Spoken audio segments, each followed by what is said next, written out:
Buddy, today I'll be doing Peter Pan. I hope you enjoy. Is he dead? Stabbed? Replied Checo in a hollow voice. Bill Jukes dead? Cried the startled pirates. The cabin's as black as a pit, Checo said, almost gibbering, but there is something terrible in there. The thing you heard crowing. The exultation of the boys, the lowering looks of the pirates, both were seen by Hook. Checo, he said in his most steely voice, go back and fetch me out that doodle-doo. Checo, bravest of the brave, cowered before his captain, crying, No, no! But Hook was purring to his claw. Hook had well nigh forgotten his prisoners, but as he swung round on them now, his face lit up again. Lads, he cried to his crew, now here's the notion. Open the cabin door and drive them in. Let them fight the doodle-doo for their lives.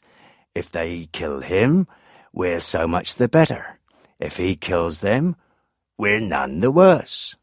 For the last time his dogs admired Hook, and devotedly they did his bidding. The boys, pretending to struggle, were pushed into the cabin, and the door was closed on them. Now listen, cried Hook. And all listened, but not one dared to face the door.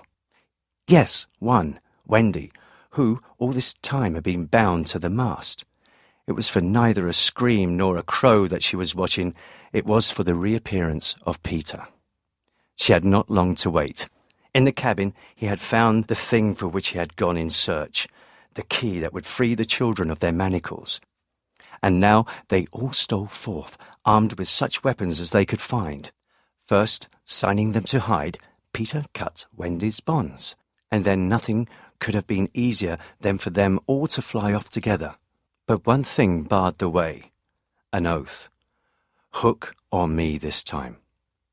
So, when he had freed Wendy, he whispered for her to conceal herself with the others, and himself took her place by the mast, her cloak around him so that he should pass for her. Then he took a great breath and crowed. To the pirates it was a voice crying that all the boys lay slain in the cabin, and they were panic-stricken. Hook tried to hearten them, but like the dogs he had made them, they showed him their fangs, and he knew that if he took his eyes off them now, they would leap at him. Lads, he said, ready to cajole or strike as need be, but never quailing for an instant, I've thought it out. There's a Jonah aboard. Aye, they snarled, a man with a hook. No, lads, no, it's the girl. Never was luck on a pirate ship with a woman on board. We'll right the ship when she's gone. Some of them remembered that this had been a saying of Flint's. It's worth trying, they said doubtfully. Fling the girl overboard, cried Hook, and they made a rush at the figure in the cloak. There's none can save you now, missy, Mullins hissed jeeringly. There's one, replied the figure. Who's that? Peter Pan the Avenger, came the terrible answer, and as he spoke Peter flung off his cloak. Twice Hook essayed to speak, and twice he failed. In that frightful moment I think his fierce heart broke. At last he cried, Clave him to the brisket, but without conviction. Down, boys, and at them, Peter's voice rang out, and in another moment the clash of arms was resounding through the ship. Had the pirates kept together, it is certain that they would have won. But the onset came when they were still unstrung, and they ran hither and thither, striking wildly, each thinking himself the last survivor of the crew. Man to man they were stronger, but they fought on the defensive only, which enabled the boys to hunt in pairs and choose their quarry. Some of the miscreants leapt into the sea, others hid in dark recesses, where they were found an easy prey to the reeking swords of the lost boys. There was little sound to be heard but the clang of weapons, an occasional screech or splash, and slightly, monotonously counting 5, 6, 7, 8, 9, 10, 11. I think all were gone when a group of savage boys surrounded Hook, who seemed to have a charmed life as he kept them at bay in that circle of fire. They had done for his dogs, but this man alone seemed to be a match for them all. Again and again they closed upon him, and again he hewed a clear space. He had lifted up one boy with his hook and was using him as a shield when another sprang into the fray. "Put up your swords, boys," cried the newcomer. "This man is mine." Thus suddenly Hook found himself face to face with Peter. The others drew back and formed a ring around them. For long the two enemies looked at one another, Hook shuddering slightly, and Peter with a strange smile upon his face. "So, Pan," said Hook at last, "this is all your doing." "Aye, James Hook," came the stern answer, "it is all my doing." "Proud and insolent youth," said Hook, "prepare to meet thy doom." "Dark and sinister man," Peter answered. "Have at thee." Without more words they fell to, and for a space there was no advantage to either blade. Peter was a superb swordsman, and parried with dazzling rapidity. Ever and anon he followed up a feint with a lunge that got past his foe's defence. But his shorter reach stood him in ill stead, and he could not drive the steel home. Hook, scarcely his inferior in brilliancy, but not quite so nimble in wrist play, forced him back by the weight of his onset, hoping suddenly to end all with a favourite thrust. But to his astonishment, he found his thrust turned aside again and again. Then he sought to close and give the quietus with his iron hook, which all this time had been pawing the air. But Peter doubled under it, and lunging fiercely, pierced him in the ribs. At the sight of his own blood, whose peculiar colour was offensive to him, the sword fell from Hook's hand, and he was at Peter's mercy. "Now!" cried all the boys, but with a magnificent gesture, Peter invited his opponent to pick up his sword. Hook did so instantly, but with a tragic feeling that Peter was showing good form. Hitherto he had thought it some fiend fighting him, but darker suspicions assailed him now. "Pan, who and what art thou?" he cried huskily. "I'm youth, I'm joy," Peter answered at a venture. "I'm a little bird that has broken out of the egg." This, of course, was nonsense, but it was proof to the unhappy Hook that Peter did not know in the least who or what he was, which is the very pinnacle of good form.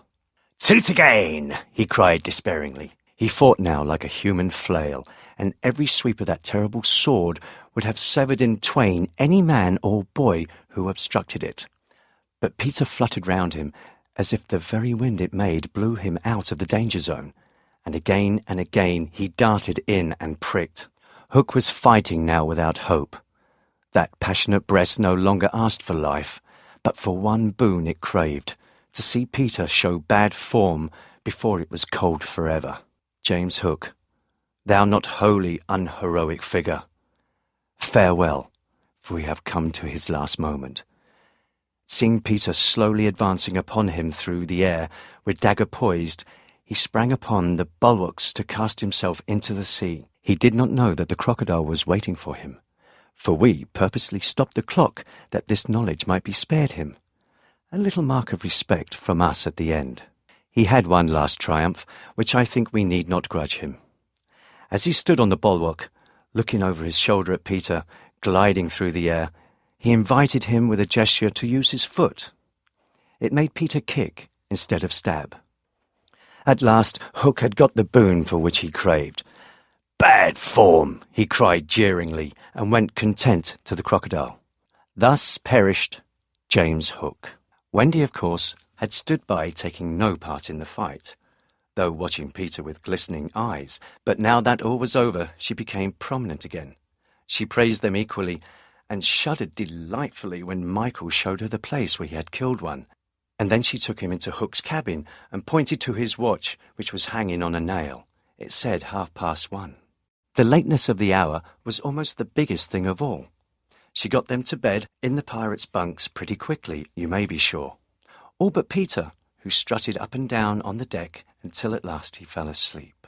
By 3 bells that morning, they were all stirring their legs. There was a big sea running, and Tootles, the boatswain, was among them, with a rope's end in his hand and chewing tobacco.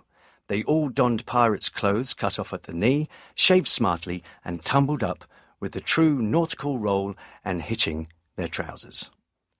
It need not be said who was the captain. Nibs and John were first and second mate. The rest were sailors before the mast. Captain Pan calculated, after consulting the ship's chart, that if this weather lasted they should strike the Azores about the 21st of June, after which it would save time to fly straight home to the nursery. When they arrived back in London, Wendy and John and Michael found the window open for them, which of course was more than they deserved. They alighted on the floor, quite unashamed of themselves, and the youngest one had already forgotten his home. "John," he said, looking round him doubtfully, "I think I've been here before." Of course you have, you silly. There is your old bed. "So it is," Michael said, but not with much conviction. "It is very careless of Mother," said that young scoundrel John, "not to be here when we come back." It was then they heard Mrs. Darling begin to play the piano. "It's Mother!" cried Wendy, peeping. "So it is," said John. "Then are you not really our mother, Wendy?" asked Michael, who was surely sleepy. Oh dear, exclaimed Wendy, with her first real twinge of remorse for having gone. It was quite time we came back. "Let us creep in," John suggested. Okay, I'll end it here. Make sure to like and subscribe and put those notifications. Goodbye.